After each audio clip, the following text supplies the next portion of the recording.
Bienvenidos a Rockstars del Dinero, en donde estamos descubriendo que hacer dinero no es magia negra, hacer dinero es una ciencia. Hay una fórmula para crear y hacer crecer el dinero y en este programa la ponemos en práctica para convertirnos juntos en Rockstars del Dinero.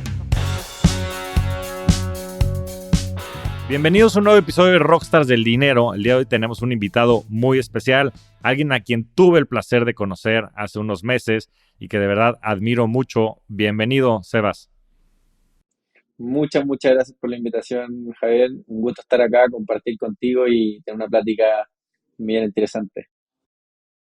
Sí, de verdad yo creo que va a ser una plática bien interesante, un negocio y en fin, mucho de tu carrera profesional que creo que puede inspirar a muchas personas allá afuera que nos estén escuchando. Y quería que nos empezaras por platicar de ti, Sebas, que nos cuentes un poco tu historia, en fin, desde que te fuiste desarrollando profesionalmente hasta que llegaste a Zeppelin.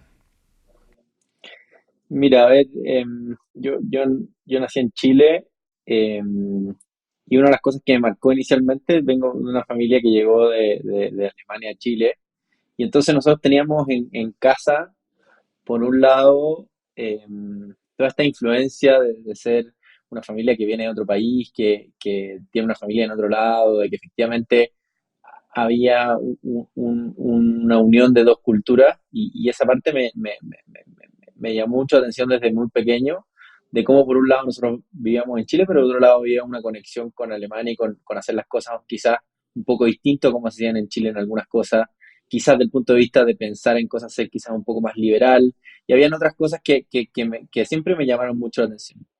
Y yo creo que eso marcó harto mi vida, y después eh, el hecho de por qué estudié ingeniería quizás fue también por la parte de la familia. Muchos fueron ingenieros de esa familia, entonces también me llamó la atención. Después, muchos también fueron empresarios, emprendedores, entonces siempre esas ganas de hacer cosas, de tener una motivación por hacer las cosas bien y hacer cosas distintas, también me marcó mucho. Que quizás hay una de las cosas que siempre me llama la atención es que los problemas siempre los veían como oportunidades, de que si había un problema no era, bueno, acá hay un problema y efectivamente, bueno, hay un problema, sino acá hay un problema, cómo lo resolvemos, pero también cómo podemos aprovechar este problema, porque quizás es una señal para una oportunidad más de negocio, es una señal más para aprender algo más que solamente ver el problema, digamos, en la superficie. Y eso a mí me marcó harto. Eh, y después yo te diría que una de las cosas que fui avanzando en mi carrera es que el hecho de haber estudiado ingeniería me dio un skill set analítico muy importante, pero después estuve siempre en el mundo de los negocios. Entonces, cómo mezclar esos dos mundos creo que fue clave y mi primera experiencia laboral en banca de inversión fue un poco eso. Fue cómo ayudamos a las empresas más importantes de Chile y Latinoamérica a hacer cosas estratégicas, por un lado, que necesitan mucho análisis, pero por otro lado tienes que saber cómo posicionar, cómo vender, cómo hacer, contar bien la historia. Y esa mezcla creo que me llamó mucho la atención y en general siempre lo que he hecho de ahí en adelante ha sido mezclando esas cosas. Entonces, eh, ha sido, ha sido mirando para atrás algo bien entretenido. Y después, cuando voy a San Francisco, ya había ido un par de veces, pero voy a San Francisco el 2013, voy a visitar a un primo que está estudiando una maestría, y ahí me di cuenta que el mundo había cambiado. Fui a la oficina de Airbnb, oficina no una compañía tan grande en ese minuto, había levantado rondas, qué sé yo, pero no era tan grande como es hoy día. Y entro a la oficina, Airbnb, este modelo de negocio interesante, nunca había de hecho usado un Airbnb en ese minuto. Voy y me junto con una persona y efectivamente vamos a un café y puras personas trabajando con sus Macs. Entonces, ver eso en particular, dije, acá hay algo especial, son personas, deben ser muy chingonas todas, pero son todas personas.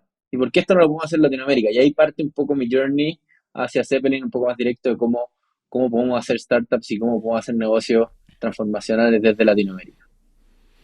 Ya, pues qué interesante que nos compartas todo esto porque yo que he vivido el conocerte de cerca a través de pues un par de reuniones que hemos tenido y demás, pues sí se ve muy claro este pensamiento analítico, estratégico, muy ordenado, muy estructurado de ingeniero alemán, como bien dices. pero por otro lado también con toda esta capacidad de vender y de subir al barco a gente, ¿no? Que creo que se desarrolla muchas veces en la parte de banca de inversión, que siempre me ha causado como mucha curiosidad, que claro que es un negocio que yo creo que financieramente requiere de muchos skills, ¿no? De mucho análisis, de muchos números, etcétera, pero que al final lo que se dedica pues, es a vender, ¿no? O sea, a vender deals, a vender ideas y demás, a fondearlas, a financiarlas. Entonces creo que es un skill set que es muy complementario y que es un arma muy poderosa, ¿no? El poder analizar, pero también después el poder ir a vender ideas, ¿no? Y además de esto, también hiciste tu MBA en Estados Unidos y creo que eso te ayudó también con ciertas capacidades, ¿no? De como de general management. Cuéntanos un poquito de ese periodo y también qué era lo que estabas haciendo en ese momento y sobre todo cómo se fue desarrollando tu visión y tu pensamiento alrededor de las empresas y de lo que eran las oportunidades hacia adelante. Sí, bueno, el proceso del MBA fue muy bueno. Yo fui con una idea al MBA justamente de enfocar en temas fintechs. Una de las cosas que me había pasado era de que después de banca de inversión hice una primera empresa con otros socios y me di cuenta de que efectivamente no solamente partí una empresa difícil, sino que efectivamente me apasionaba mucho todo lo que estaba pasando en el mundo fintech, cómo conectaba la tecnología con los servicios financieros. Y una de las cosas, los objetivos de la maestría fue justamente eso, ir al Bay Area, estar allá, aprender del General Management y seguir desarrollando esas capacidades, pero también estar inserto en el Silicon Valley, donde se puede conversar y donde efectivamente hay cosas que eran una locura en ese minuto y que hoy día son realidad. Eh, y que también en el fondo eso no requiere de que tú desde Silicon Valley solamente lo puedas hacer. De hecho, me acuerdo perfecto mm, que cómo se hablaba de la gente que iba de China o India a Silicon Valley para aprender y pues llevar muchas de esas tecnologías, muchas de esas experiencias también a esos países. Y yo decía, bueno, acá en Latinoamérica se puede. Otra de las cosas que también me llamó mucho la atención del MBA y de esa experiencia ya fue que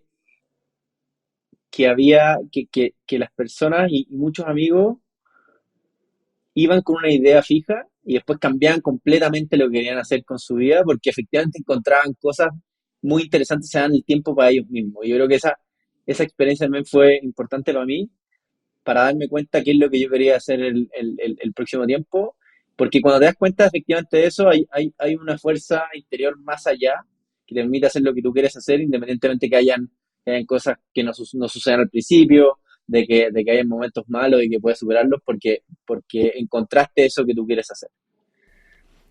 De acuerdo, pues sí, la verdad es que eso es lo que creo que más ayuda de los viajes. A mí me encanta viajar justo por eso, porque creo que conoces nuevas culturas y eso te da como nuevas perspectivas que de cierta manera como que construyen un stack adicional en tu cerebro y te permiten ver como en otras dimensiones, ¿no? Pero qué interesante esa parte, Sebas. Y lo que me gustaría preguntarte es, pues ahorita estamos pasando por un momento económico difícil, sobre todo en la parte de fondeo de nuevas empresas y demás, pues han apretado mucho las cosas y ha salido toda una narrativa, pues un poco en contra sobre todo del sector fintech, porque pareciera que se hubiera como sobrevendido la idea, ¿no? De lo que pudo haber sido o no y de que se iban a derrumbar a los bancos, etcétera.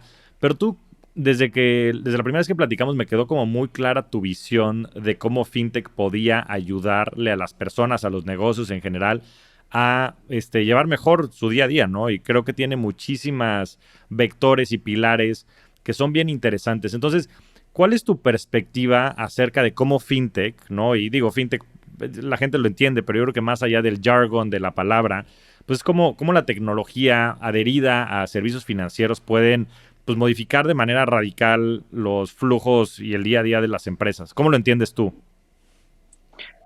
No, súper, súper buena pregunta y buena discusión, porque creo que una cosa que es muy relevante es que primero en los mercados actuales los precios de los activos suben y bajan, pero aquí la tecnología y la nueva experiencia de usuario, las nuevas formas de cómo resolver los problemas llegaron para quedarse. Entonces, eso yo creo que no está en discusión. Aquí lo que quizás está en discusión es cómo desarrollar, escalar una compañía que efectivamente haga esas cosas a escala, ¿cierto? Y Ok. tenemos varios ejemplos en Latinoamérica que lo hacen muy bien. Nubank, Mercado Libre, que han construido compañías icónicas en la región. Y que yo diría que hay tres cosas que son relevantes para FinTech en la región. Uno es que quizás si tú quieres partir una compañía en Estados Unidos, puedes tomar algún otro servicio de alguna infraestructura o alguna otra fintech que te permite construir tu fintech porque ya hay muchas y existe una infraestructura mínima para poder partir. En Latinoamérica, si tú quieres partir tu fintech, tienes que construir tu infraestructura casi desde cero. ¿Por qué? Porque no existen esas otras fintech que te van a permitir. De hecho, esa categoría fintech, esa infraestructura para servicios financieros también están haciendo, digamos. Entonces, claro, mirando hacia adelante, el que quiera partir una fintech en 2, 3 años más o 4 años más, cuando ya esa infraestructura en algunos casos exista, va a ser más fácil. Pero hoy día hay que construir el stack completo. Lo segundo es que los problemas de los clientes, tanto en personas como en empresas, están mucho más rotos. O sea, la necesidad no solamente de una necesidad específica, sino que está roto muchas veces el cómo acceder a ese cliente, cómo la persona hoy día resuelve ese problema es totalmente distinto a cómo lo resolvería contigo. Entonces hay cambios de hábito, hay una serie de cosas que efectivamente generan que eso sea así. Y lo tercero es que si hacemos zoom out, por ejemplo, en los últimos 50, 100 años, quizás la forma en cómo dar los servicios financieros no ha cambiado mucho en el caso de empresas. ¿Ya? Por ejemplo, nosotros hoy día siempre pensamos, cuando vamos de A a B, quizás antes, no sé, no abríamos la aplicación de Uber, pero hoy día abrimos la aplicación de Uber, o Didi o algunas otras, pero hacemos eso. Ese es el hábito natural que una persona haría para ir de A a B, si es que no va en su carro o si es que no va en transporte público, ¿no es cierto? Pero hoy día para dar servicios financieros hay personas que su hábito es ir a una sucursal, hay personas que su hábito es ir a siempre su ejecutivo, digamos. Entonces hoy día el hábito, sobre todo en las empresas, está cambiando rápidamente, cambió rápidamente con COVID, pero está recién partiendo, o sea, lleva 1 o 2 años, si hacemos sumado 50 100 años, es nada. Entonces, esos cambios de hábitos son relevantes al momento de justamente poder escalar y poder hacer crecer un negocio. Entonces, creo que hay que tener una convicción muy clara sobre cuáles son los dolores que vas a resolver y cómo lo vas a hacer eso con mucho foco antes de pasar y tener más servicios y más otras cosas, porque yo creo que el servicio core, los negocios al final nacen por resolver una necesidad muy específica y son los mejores del mundo, los mejores del país o los mejores de la región en eso. Y después van creando un ecosistema, pero primero tienen que ser los mejores. Y lo que yo creo que pasó en el escenario, volviendo un poco, es que quizás mucha gente quisieron armar el ecosistema de una vez. Y yo creo que Ya. eso requiere tiempo, requiere paciencia y requiere foco en hacer que esa solución sea la mejor. Pues es una gran reflexión y sobre todo coincido con tu tercer punto acerca de los hábitos, ¿no? Yo creo que si bien pues han habido cambios sumamente transformacionales, sobre todo con pues el invento de internet, redes sociales, celulares y demás, en fin, pues las 4 de las 5 más empresas más grandes del mundo son empresas tecnológicas: Apple, Microsoft, Google, Amazon, y cambiaron por completo muchos hábitos, ¿no? De cosas que se hacían de una manera y que se hacen completamente distinta. Creo que el tema de Uber también es icónico de cómo pues, revolucionaron, pues no nada más una industria hablando como de transporte, de taxis, limusinas, sino inclusive el mismo concepto de como rides, ¿no? En vez de pensar en tener infraestructura, llámese un coche, pues ya pensar en que puedes tener un servicio que pueda sustituir el producto, ¿sabes? Y creo que eso sin duda va a pasar en el sector financiero. A mí siempre me ha parecido muy relevante pues muchos temas, ¿no? En el sector financiero mexicano, en donde he trabajado por mucho tiempo, acerca de la estructura de costos de los grandes bancos, no me hace ningún sentido. Los costos que existen son costos piramidados gigantescos, que a veces están escondidos en otros modelos de negocio, pero que de verdad no hacen ningún sentido. Si ves el balance o el estado de resultados de un BBVA o de los grandes bancos, es una locura lo que les cuesta y lo que gastan contra el, creo, poco valor que generan. Entonces, pero también, como dices, pues han generado pues una estructura de confianza probablemente, ¿no? A través de los ejecutivos, de las sucursales, de las marcas, de los distintos touch points, que pues por más que la gente los odie, pues lo confían en ellos, ¿no? Y es difícil después el romper con estos símbolos y con estos patrones y hábitos que son tan marcados en la vida de las personas. Pero también, por otro lado, la gran oportunidad es que están excluidos, pues no sé si el 60% de la población y seguramente el 30% de las pymes. Y hay una serie de ineficiencias en cuestiones de crédito y otros muchos factores que hacen que la economía en sí no esté dando de su potencial que puede tener, ¿no? Entonces, con esto de preámbulo, me gustaría que nos platiques de dónde nace la idea de Zeppelin y cómo crees tú que esto cambia el juego, ¿no? En las tres dimensiones que estabas platicando. Sí, eh, a ver, quizás si vemos el tamaño de la oportunidad para empresas, por ejemplo, en Latinoamérica pueden haber más de 30 millones de compañías, distintos niveles de tamaño, persona física, persona moral, persona física con actividad empresarial, y más o menos podemos dividir el mundo en dos, digamos, empresas que venden a personas en donde ya existe un estándar de pago, ya existe una forma en cómo gestionar su capital de trabajo. Muchas de ellas son merchants que venden en e-commerce, por lo tanto ya existe una forma en cómo llegar a clientes que no depende 100% de ellos, sino que el e-commerce los ayuda, etcétera, etcétera. Y existe un estándar de pago que es importante ver porque se ha resuelto en el mundo de dos formas distintas, ¿no es cierto? Tiene el estándar de pago que resolvió Visa Mastercard, digamos, que son estos rieles de pago, en el cual cuando yo voy a comprarme un café, el merchant no tiene que ver si tiene confianza en ti para venderte un café. Tú sacas tu tarjeta y pagas. El que genera esa confianza es Visa o Mastercard, que está ahí, los rieles y los bancos que están juntando las puntas entre el merchant y la persona. Hay un estándar de cómo se paga. Ya ellos tienen análisis de fraude, de riesgo, una serie de cosas que permite hacer esa transacción. En Uh-huh. B2B eso no existe. Ese estándar no existe. ¿Ya? Okay. En China se resolvió otro problema, lo resolvieron con códigos QR, se saltaron la tarjeta, el smartphone penetró, saltó la tarjeta, pero los códigos QR hacen lo mismo, se conectan entre dos partes para generar esa confianza. Entonces, una de las cosas que pasa en el mundo B2B es que hoy día SPAY es muy eficiente en México, pero la confianza que hay en la transacción entre SPAY en dos partes se genera en un mundo offline, que no es online. Y esa es la Okay. segunda parte de Zeppelin, no solamente de ver que hay una oportunidad muy grande y hay muchas empresas B2B, ahí son la mitad o más, sino que hay un mundo offline de confianza entre dos empresas que no existe. ¿Bien? Si eso además le sumamos lo que hablamos al principio, de que el incentivo de un ejecutivo de cuentas atender a uno de 100 en vez de a 100 de a uno, ¿cierto? Quizás la Claro. comisión sería bastante parecida y atiende a uno de a 100 que atiende a uno, entonces el long tail queda fuera. ¿Y qué es lo que pasa? Que ese long tail es grande, genera más del 60% del empleo, entonces son muchas compañías, más del 95% de las compañías están en ese long tail. Entonces, ¿cómo ayudamos a que exista confianza? Una de las cosas que justamente nos llama mucha atención en Zeppelin es que nosotros le damos una plataforma que le permite ver su información en tiempo real. Entonces, ¿cómo ganamos la confianza? Es que la compañía ve su información. No es la nuestra, es la de él, y embebemos los servicios financieros ahí. Fue la forma en cómo dijimos, mira, es la forma en cómo nosotros conectamos el negocio, el día a día, la toma de decisiones con servicios financieros. Y la segunda fue de que en el fondo, además de generar confianza, esto lo queremos hacer de una forma en la cual yo te conozco a ti a través de tu cliente o tu proveedor. ¿Ya?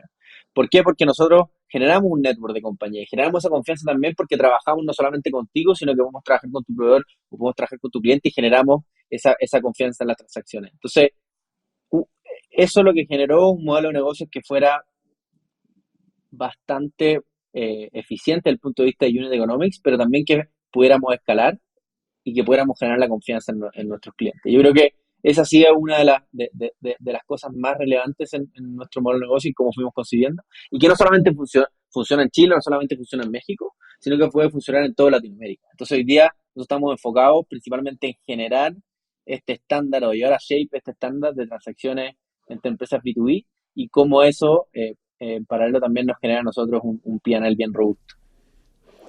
Sí, porque el problema con los bancos, como platicábamos, y con el modelo de negocio, y en fin, la estructura de las personas, es que las personas tenemos tiempo limitado, ¿no? Entonces, pues tú puedes, o sea, los incentivos de uno de los ejecutivos seguramente van en cuestión de la generación de ingresos que le tengan al banco, susodicho, o a la institución financiera, y pues ellos muchas veces se van por los tamaños, ¿no? Entonces van a atender, como decías, a una empresa grandota que tal vez valga 100 en vez de atender a 100 empresas de uno. y es donde creo que la tecnología es verdaderamente revolucionaria, porque pues no nos damos abasto, ¿no? Simplemente para poder tener esa mano de obra, si le quieres llamar de alguna manera, o capacidad de atender a las personas. Pero con tecnología lo puedes hacer, ¿no? El reto era cómo generas esta confianza, que me parece, y siempre me ha parecido brillante su parte, que justo puedas embeber estos servicios para que la confianza se genere desde el mismo sistema, desde la misma tecnología, ¿no? Y eso les permita, no nada más a ustedes, sino a los distintos participantes de la red, tener la certeza de que existen pues, los modelos, los flujos, etcétera, como para soportar todas las transacciones y negocios que se están haciendo entre los distintos players. Ahora, yo ya conozco más el modelo de Zeppelin, pero si tuvieras que explicarlo de manera muy sencilla para la gente allá afuera y describir los servicios que ofrecen, ¿qué les dirías? Sí, hoy día la definición de una empresa para un servicio financiero tradicional quizás es ver su estado de resultados, ¿no es cierto? Nosotros, ¿cuál es la definición de una empresa para nosotros? Es que es alguien dentro de un ecosistema. Y lo más importante para esa empresa es la relación con sus clientes y sus proveedores. Entonces, ¿qué hace Zeppelin? Ayuda a esa compañía en la relación con sus clientes y sus proveedores, dándole servicios financieros en ambas dos relaciones, ayudándole a anticipar sus cobros cuando tiene clientes y ayudándole a pagar a sus proveedores. Y entonces se genera una relación importante con Zeppelin porque justamente la relación con cliente y proveedor es lo más relevante y estamos nosotros ahí para ayudarlo. Y además le permitimos, digamos, resolver un problema de flujo de caja.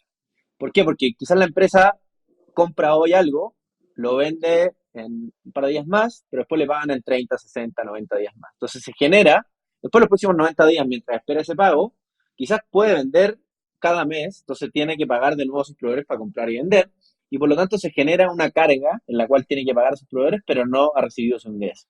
Y ahí es donde nosotros somos claves, porque no solamente lo podemos ayudar en una transacción, sino que lo ayudamos en todo ese flujo constante todos los meses.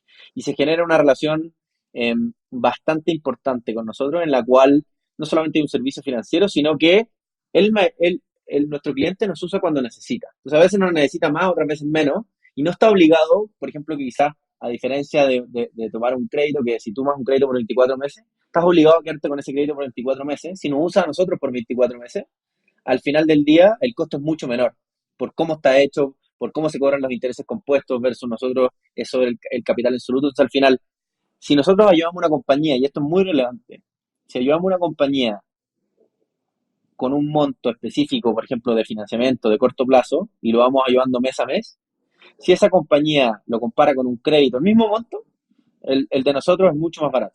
¿Por qué? Porque no hay un interés compuesto asociado a mantener un crédito por 24 meses. Y eso es algo que es muy, muy relevante y por eso las compañías nos prefieren, porque estamos ahí para ello, nos pueden usar al 100, al 50 la capacidad de acuerdo a lo que ellos necesiten, pero además el costo total de usarnos a nosotros es mucho más barato.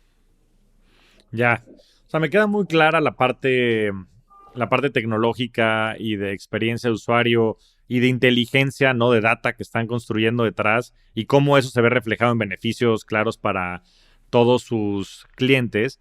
Pero cómo también, y digo, lo estuviste mencionando aquí, pero me gustaría ver si pudieras profundizar con un par de ejemplos, cómo cambiaron el modelo de negocio de los bancos tradicionales a adaptarlos a las necesidades de sus usuarios y cuáles han sido un poco los resultados que esto ha tenido en las empresas con las que trabajan.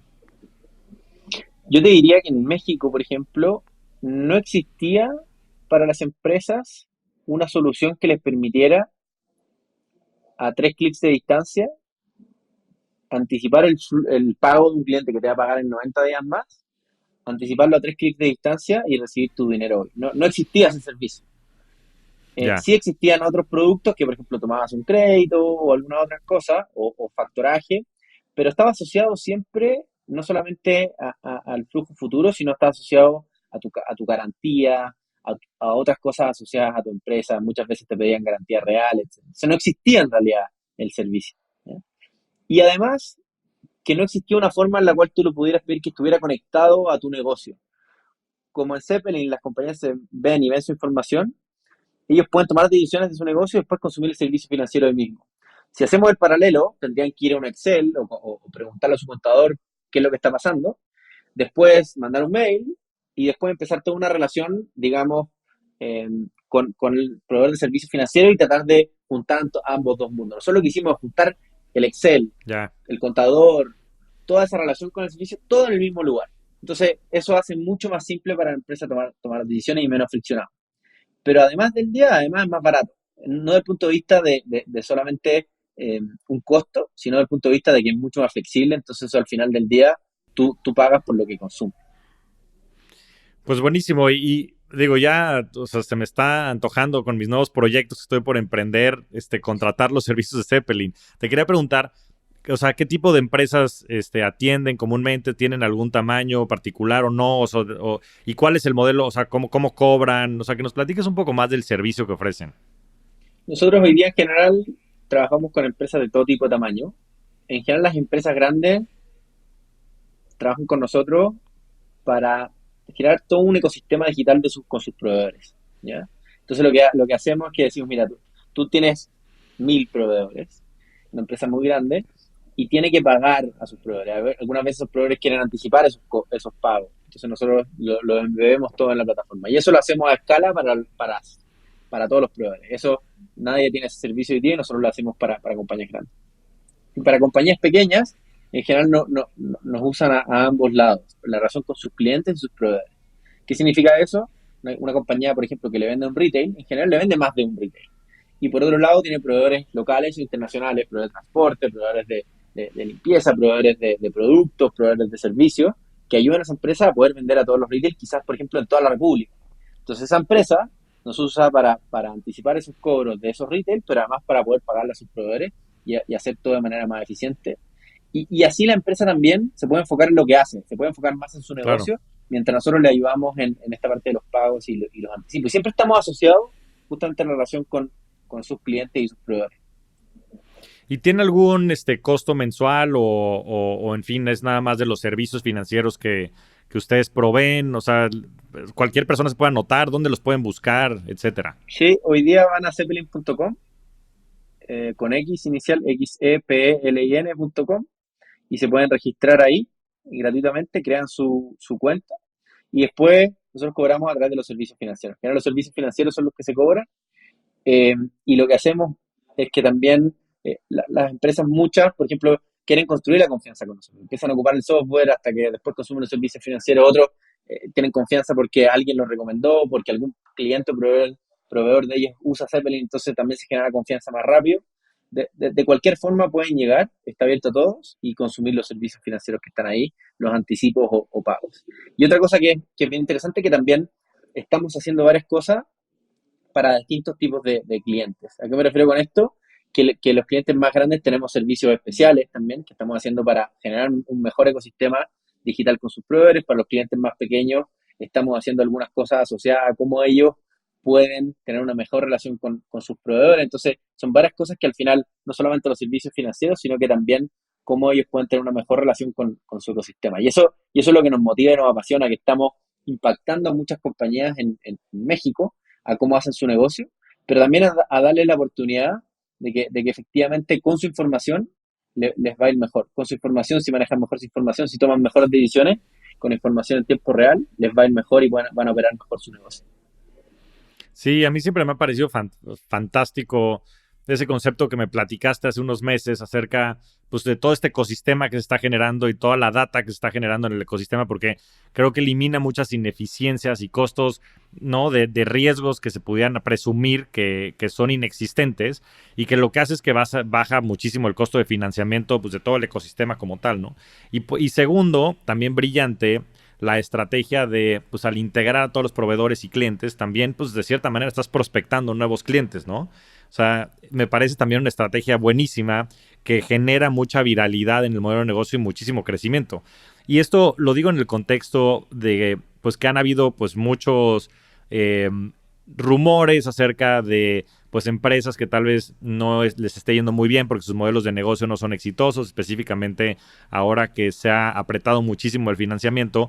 Y a mí me dio mucho gusto, que no sé si fue el año pasado, creo que fue 2021, ¿no? Ustedes levantaron su Serie B, una ronda bastante interesante con inversionistas importantes. Entonces, me gustaría que nos platicaras, digo, a grandes rasgos, pues algo acerca de esa ronda de financiamiento, también algo de los inversionistas, que creo que es un tema importante, ¿no? Del de Zeppelin y de la confianza que han invertido en ustedes. Y también, pues a grandes rasgos, algo de los resultados que han podido generar en estos últimos años. Sí, nosotros tenemos una convicción bien importante acerca de que al final nuestros inversionistas son nuestros socios y son parte importante de nuestro journey para llegar a nuestra visión de largo plazo. Y ahí una de las cosas que más, digamos, fue muy importante en la Serie B es que ya habíamos probado que teníamos muy buenos unit economics, habíamos probado que podíamos escalar en dos países y éramos importantes, pero que además sabíamos de que efectivamente este es un problema muy profundo y que por lo tanto necesitamos varios años para resolver, digamos, y generar el ecosistema y por lo tanto vamos a seguir creciendo nuestro negocio de manera muy, muy enfocada. Yo creo que esa es una de las cosas y el resultado de eso al final, la Serie B.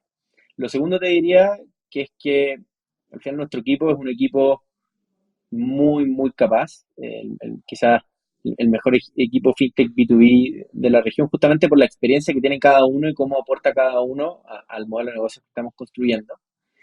Y tercero, es que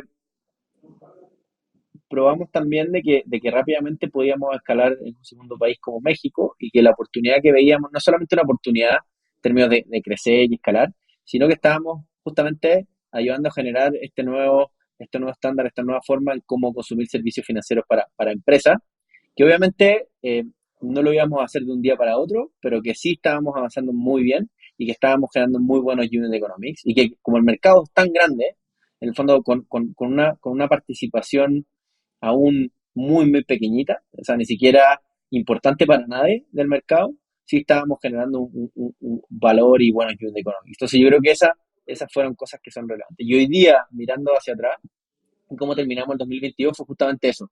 Seguimos enfocados en generar valor.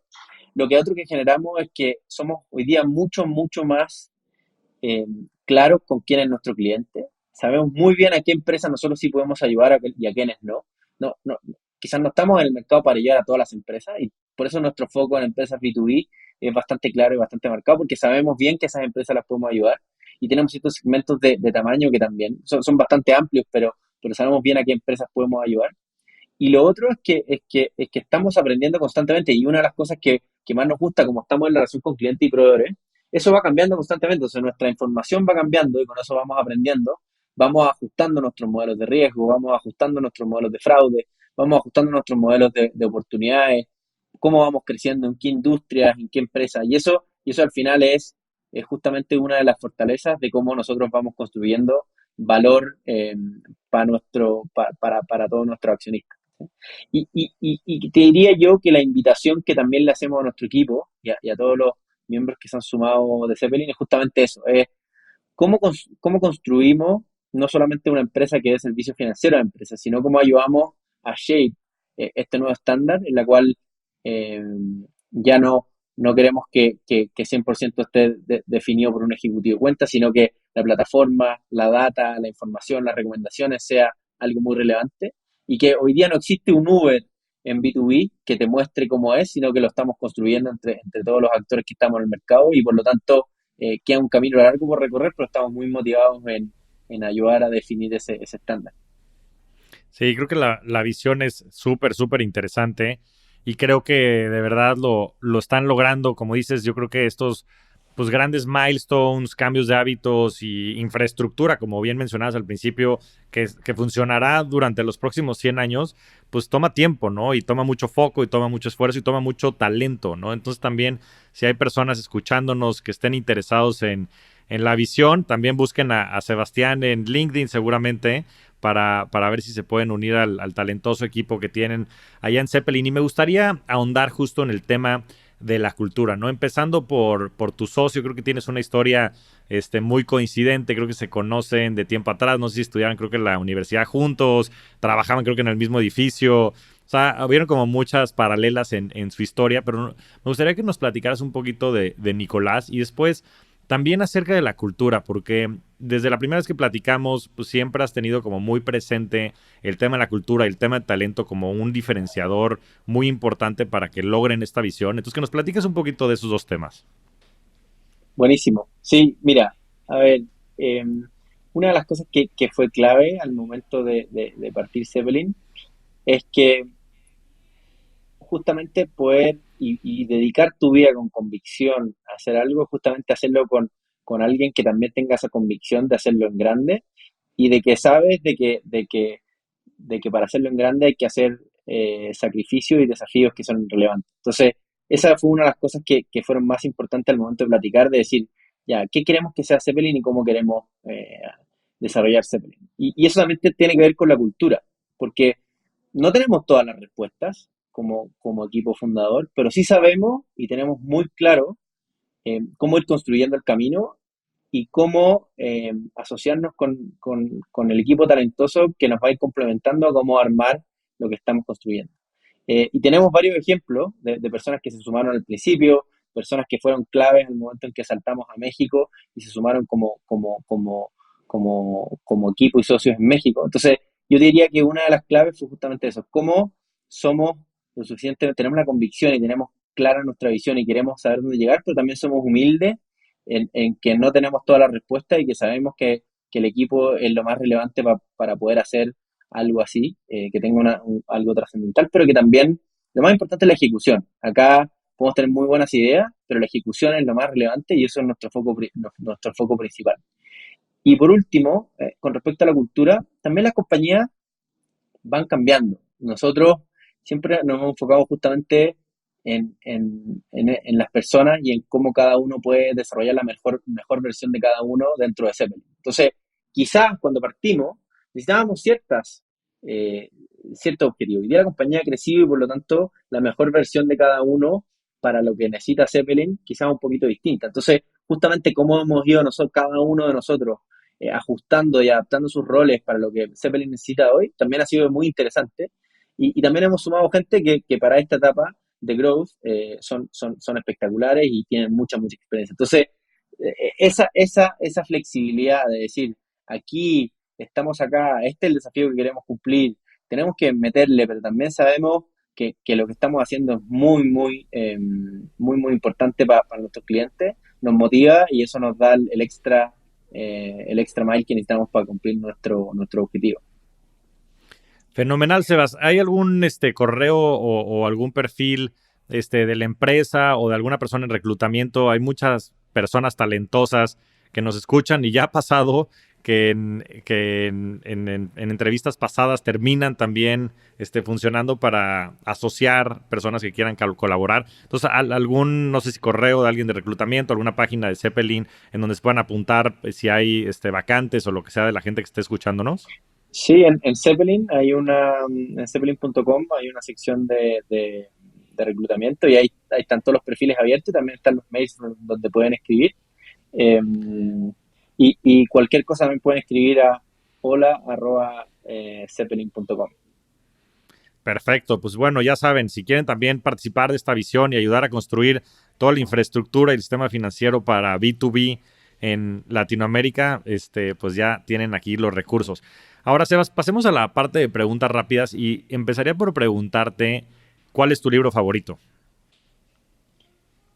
Mi libro favorito, yo diría que es el Principles de Ray Dalio por varias cosas y cómo en distintos momentos que lo he leído o partes lo he leído y me ha hecho sentido y me ha ayudado en distintas partes. También tengo otros libros que me encantan, pero dado que es respuesta rápida, lo dejamos ahí. Pues excelente, coincido. Yo creo que a mí siempre me ha parecido muy importante, o sea, muy relevante el que un hedge fund manager hable de principios, ¿no? O sea, como que pensarías que te hablará, ya sabes, de fórmulas financieras, de empresas, de cómo descubrió valor y no, te está hablando de la cultura y los principios. Yo creo que esa es la importancia que tiene tener estos temas bien definidos. Tu portafolio de inversión, Sebas, ¿cómo inviertes? ¿Cómo se ve? Mira, ha cambiado harto desde que partí Zeppelin. Yo te diría que hoy día está dividido en tres tercios. Un tercio es bastante libre de riesgo, justamente porque en Zeppelin y todo lo que hago acá estoy bien invertido. Segundo, es algo bastante real, digamos, alguna inversión inmobiliaria específica. Y lo tercero, es bien enfocado en inversiones financieras o venture capital. Y te diría yo que en venture capital, eh, específicamente, cómo lo he hecho es principalmente ayudar a emprendedores, el cual tengo mucho fit con esos fundadores y que de alguna forma veo que lo que les puedo aportar de una forma que sea importante a su negocio, a ellos mismos por fit personal y fit del negocio. Creo que ha sido interesante y también lo paso bien ayudándolo. Creo que una de las cosas que ha sido más entretenido dentro de esa experiencia, invertir algo en VC, ha sido justamente poder ayudar a fundadores, equipos fundadores a montar su compañía, a pensar en cosas que a veces, como también a mí, muchos otros fundadores que han invertido en Zeppelin me han ayudado. Creo que ese give back es súper importante. Y a veces son dos o tres consejos que te quedan dando vuelta y te permiten tomar mejores decisiones going forward. Sí, fantástico este último bucket que mencionas porque creo que sin duda hay un círculo virtuoso entre los emprendedores exitosos.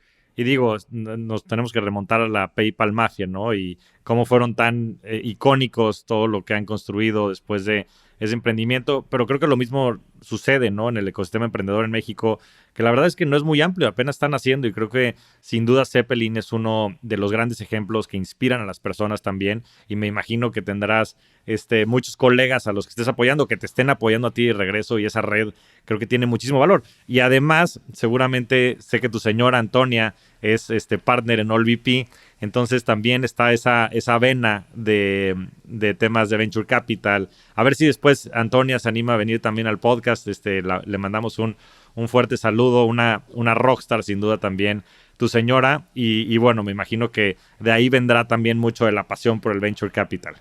Ahora, por último, ¿cuál ha sido tu mejor inversión, Sebas? Y esto lo digo en el aspecto más amplio de la palabra. Qué buena pregunta. Yo te diría que la mejor inversión ha sido en trabajar en cómo generar convicción y confianza en las cosas que yo hago, digamos.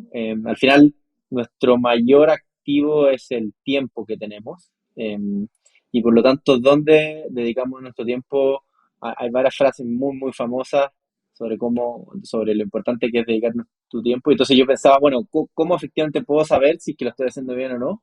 Y creo que para mí la respuesta es justamente el desarrollar esa convicción y saber de que efectivamente las cosas que estoy haciendo están generando un impacto importante. Y quizás muchas veces no un impacto, digamos, de corto plazo o quizás algunas veces son de mediano o largo plazo, pero sí sé que hay una convicción por hacer las cosas muy bien y que esa convicción existe y se va desarrollando. Yo creo que esa ha sido la inversión que le he dedicado bastante tiempo también a ir desarrollándola, de saber qué cosas me permiten desarrollar mi convicción y qué cosas no, entonces saber cómo hacerlo. Y por último, conversarlo abiertamente.